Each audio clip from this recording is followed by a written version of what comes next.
Cordial saludo para todos, mi nombre es Carla Patricia Pavón y a continuación presentamos la fase 2, evidencia de auditoría correspondiente al curso de auditoría financiera y revisoría fiscal del grupo número 5 conformado por Sander Moisés Blanco, Diana Marcela Martelo y María José Mendoza. En esta presentación expondremos los aspectos relacionados con la evidencia de auditoría, su importancia dentro de los procesos de auditoría financiera y las normas internacionales y procedimientos utilizados para su obtención y análisis. Para hablar de la norma internacional de auditoría número 500, es importante conocer que la evidencia de auditoría es la información que el auditor utiliza como respaldo de los resultados de los estados financieros y su importancia en la auditoría financiera es que permite comprobar la veracidad de esa información. Por ello, el objetivo de esta norma es obligar al auditor a obtener evidencia suficiente y fundamentada. Esta norma no solo exige resultados, sino que define cómo se obtiene la evidencia, a través de una serie de procedimientos específicos, como son la inspección de documentos y registros, la observación de procesos, las comparaciones externas, el recálculo, reejecución e indagaciones y procedimientos analíticos. Bueno, muy buenos días. Soy Sander Blanco y les voy a hablar sobre la NIA 500 y la 501. La NIA 500 es los tipos de evidencia de auditoría, que es la evidencia de auditoría, que son esos elementos que se utilizan para la verificación de los estados financieros y los controles internos de la organización. Entre esos tenemos la prueba documental, que son aquellos todos que respaldan una transacción como la factura, la evidencia analítica, que es el análisis que se hace de la información financiera y no financiera, la evidencia observacional, que es la que se evidencia en la inspección física, las pruebas electrónicas, que son todas aquellas que están almacenadas digitalmente, la evidencia física, que es la que se hace directamente a los activos tangibles, la prueba oral, que son las entrevistas que se hacen a los empleados y directivos, la evidencia de repetición, que es la repetición de los procedimientos para poner a prueba los controles internos, y la prueba de opinión pericial, que es la que se hace externos ajenos a la auditoría, que son expertos en la materia. La NIA 501 tiene como objetivo evaluar y obtener evidencia sobre los requerimientos y cuáles son esos requerimientos. Las resistencias, ¿qué es la resistencia? Es el procedimiento para verificar basado en el conteo de existencia. Tiene una serie de requerimientos que se deben cumplir a cabalidad, entre eso la aplicación de la NIA 705, dado el caso, como el reconteo de físico de evidencia, si no es viable la información de terceros, aplicar un procedimiento de auditoría nuevo, etcétera. Los litigios y reclamaciones tenemos indagar en la dirección y dado el caso ante otros dentro de la entidad, revisar las actas de reuniones y la correspondencia de asesores legales externos y revisar las cuentas legales de gastos. La información por segmentos es obtener conocimiento de todos los actos utilizados durante la migración en la determinación de la información por segmento. También se debe evaluar si esos métodos que se utilizaron fueron adecuados y se aplicaron congruentemente. Y por último, comprobar la aplicación de dichos métodos. Muchas gracias por todo. Hola, mi nombre es Diana. En este video explicaré brevemente las principales características de la evidencia de la auditoría y la importancia de la NIA 505 en el proceso de auditoría financiera.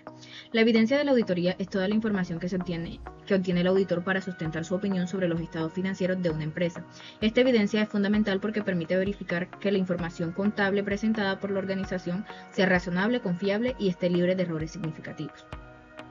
Entre las principales características de la evidencia de auditoría encontramos la suficiencia, que se refiere a la cantidad de evidencias que el auditor necesita obtener para respaldar sus conclusiones. También está la competencia o adecuación, que hace referencia a la calidad y confiabilidad de la información recopilada. Otra característica importante es la relevancia, es decir, que la evidencia debe estar directamente relacionada con el objetivo del procedimiento de auditoría. Además, debe ser fiable, lo que significa que es más confiable cuando proviene de fuentes externas o cuando es obtenida directamente por el auditor. En este contexto cobra gran importancia la NIA 505, la cual regula el uso de las confirmaciones externas como procedimientos de auditoría. Estas confirmaciones consisten en obtener informaciones directamente de terceros independientes como bancos, clientes o proveedores con el fin de verificar saldos o transacciones registradas por la empresa. La aplicación de esta norma permite que el auditor obtenga evidencia más confiable, reducir el riesgo de auditoría y fortalecer la credibilidad de los estados financieros.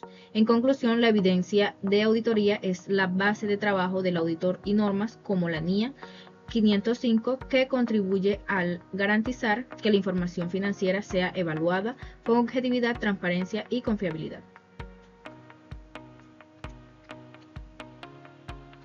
La NIA 510, encargos iniciales de la auditoría, saldos de apertura, establece que los procedimientos que deben aplicar el auditor cuando realiza una auditoría por primera vez en una empresa. El objetivo principal es verificar los saldos de apertura, es decir, los saldos iniciales de las cuentas contables sean correctos y no contengan errores que puedan afectar los estados financieros del periodo actual. Para lograrlo, el auditor puede revisar los estados financieros del periodo anterior, analizar los registros contables y documentos de soportes e incluso revisar papeles de trabajo del auditor anterior si aún están disponibles. Si el auditor encuentra inconsistencias o no tiene evidencia suficiente para saldos iniciales, puede solicitar ajustes contables o incluso modificar su opinión en el informe de auditoría. Procedimientos de la NIA 520. Procedimientos analíticos. Establece el uso de procedimientos analíticos para evaluar la información financiera mediante comparaciones y análisis de relaciones entre datos.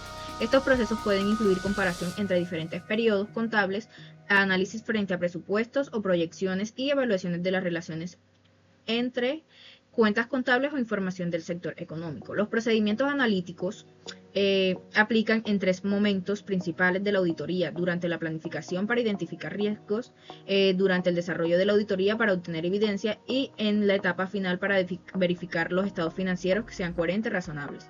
Además, estos procesos ayudan al auditor a detectar variaciones inusuales, posibles errores o fraudes y mejorar la eficiencia de la auditoría en procesos.